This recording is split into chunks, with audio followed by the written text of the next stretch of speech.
I'm Xiaolu Guo.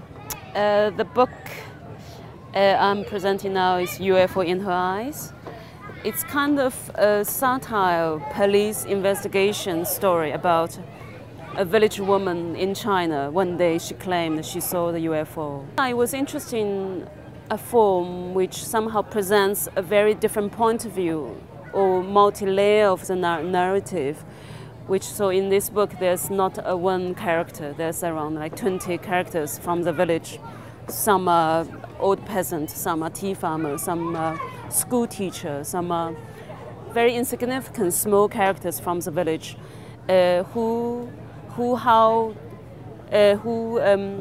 try to react a big event happen in their tedious, not changeable life in this backwards village. And I think the narrative being brought by this different way of describing this one event around the UFO and their own point of view about their history and their life. So I was interested in the different point of view of the same event.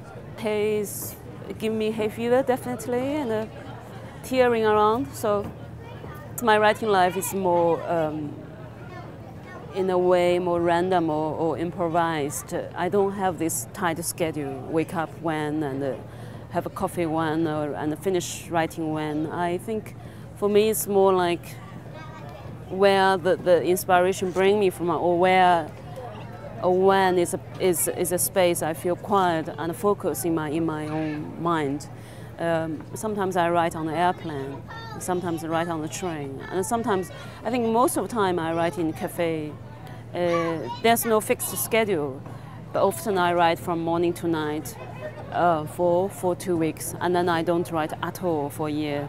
So it's quite, I guess, improvised and not scheduled writing. I'm reading a quite old novel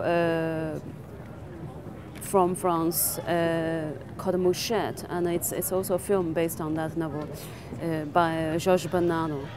And it's a novel about a 14-year-old village girl in South France, her quite harsh and a cruel childhood. It's a beautiful book.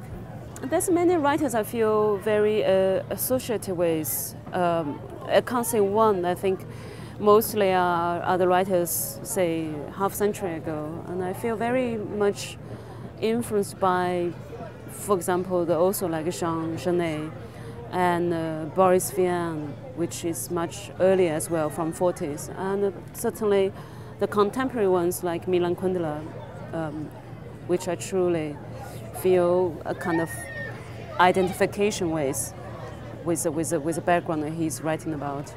And then, of course, there's many more from 1960s American authors. Working on a couple of things, short stories and some novel ideas, but it's always quite difficult. You know which one will born after so many months working and thinking around. So eventually, perhaps the one I didn't think would be born then come out.